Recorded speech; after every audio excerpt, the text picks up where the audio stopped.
Asya Hun devleti tarihler boyunca doğru siyasetle yükselmiş, yanlış siyasetle çöküşe geçmiştir. Videoya başlamadan önce abone olmayı ve beğendiyseniz beğenmeyi unutmayın. Teoman, Büyük Hun İmparatorluğu'nun kurucusu, Orta Asya'nın sonsuz bozkırlarında yeni bir güç doğuyordu. Milattan önce 3. yüzyılın sonlarıydı. Hunlar o zamanlar dağınık halde yaşayan göçebe topluluklardı.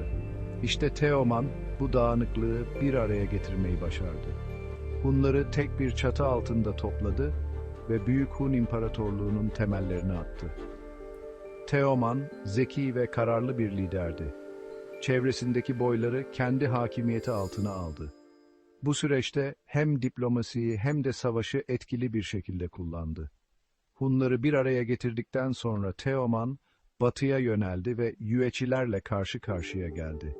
Yüeçiler, o dönemde Orta Asya'nın önemli güçlerinden biriydi. Teoman, Yüeçilere karşı önemli zaferler kazandı ve bu zaferler Hunların gücünü ve prestijini artırdı. Teoman'ın mirası, oğlu Mete tarafından devralındı. Teoman'ın ölümünden sonra tahta oğlu Mete geçti. Mete Han, Türk tarihinin en önemli figürlerinden biridir. Babasının başlattığı işi devam ettirdi ve Mete Han döneminde Hun İmparatorluğu en geniş sınırlarına ulaştı. Orta Asya'nın büyük bir bölümünü hakimiyeti altına aldı.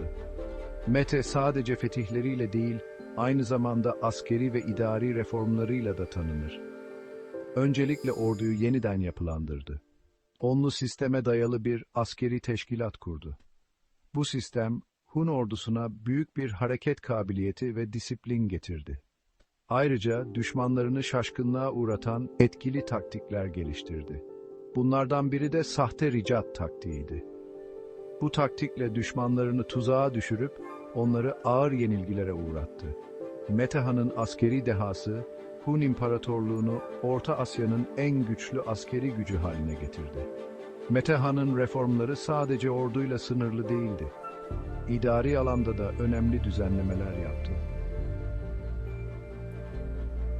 Mete Han'ın ölümünden sonra da Hun İmparatorluğu gücünü ve etkisini sürdürdü.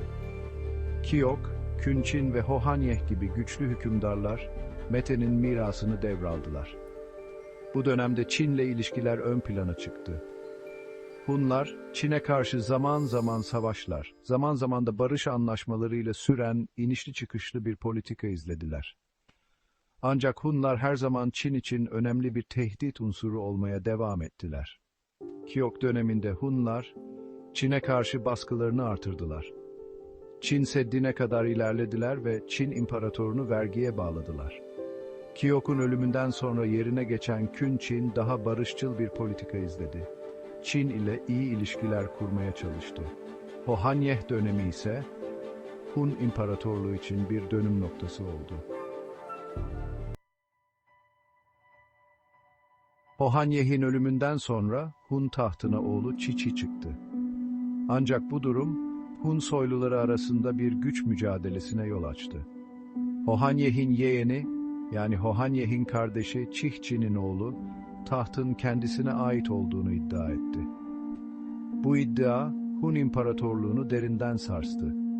İmparatorluk, Çiçi liderliğindeki Batı Hunları ve Hohanyeh'in yeğeninin liderliğindeki Doğu Hunları olmak üzere ikiye bölündü.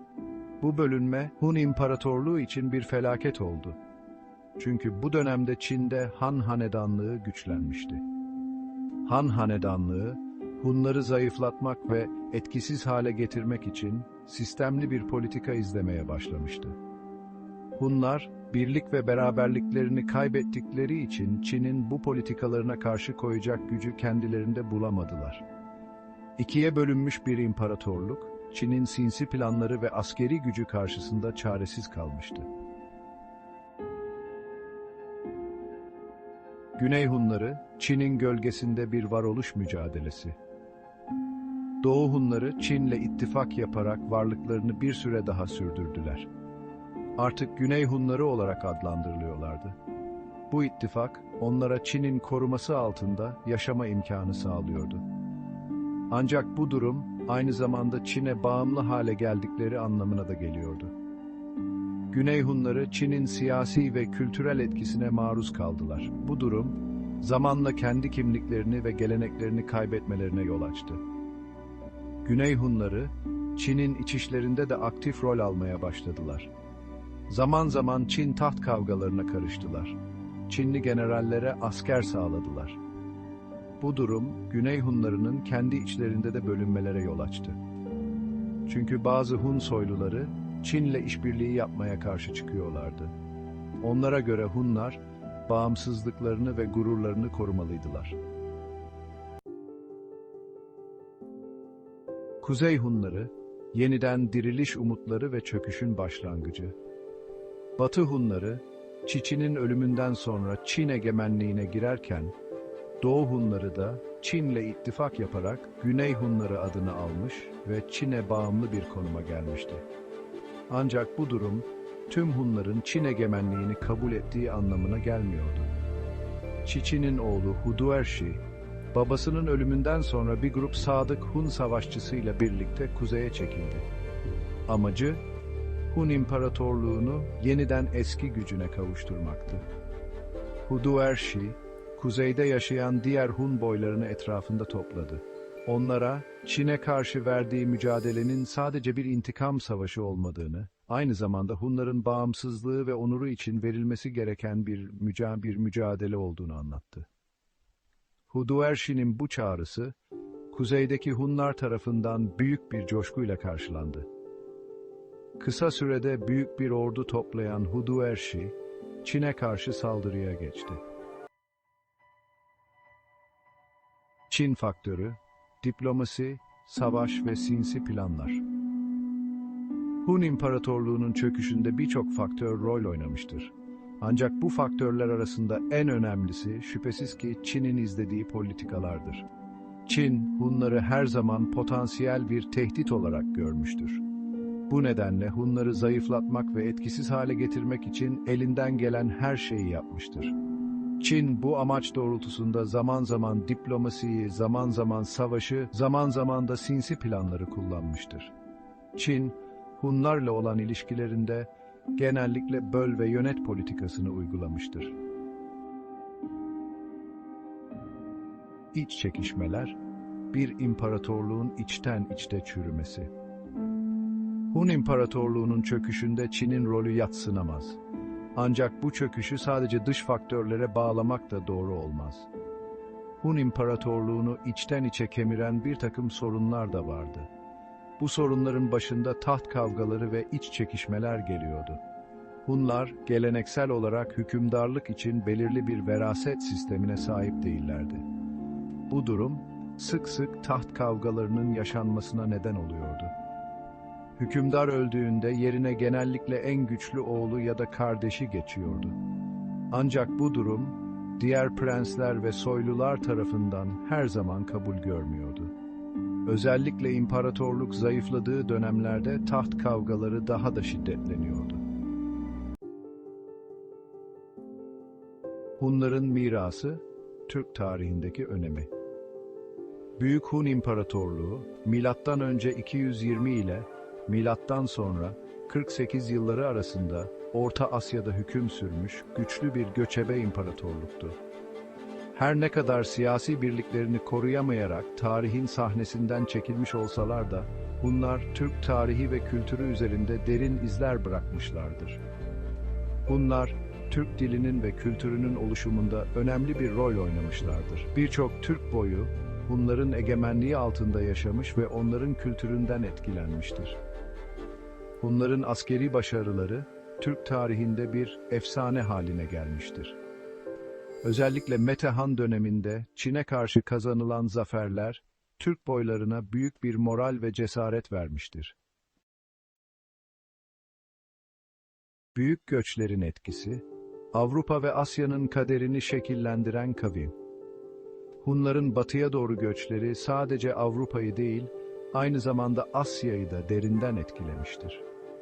Hunların Orta Asya'dan ayrılmaları, bu bölgede bir güç boşluğu doğurmuştur. Bu boşluğu doldurmak isteyen diğer Türk boyları, batıya doğru göç etmeye başlamışlardır. Bu göçler yüzyıllar boyunca devam etmiş ve Türklerin Orta Asya'dan Avrupa'ya kadar uzanan geniş bir coğrafyaya yayılmasını sağlamıştır.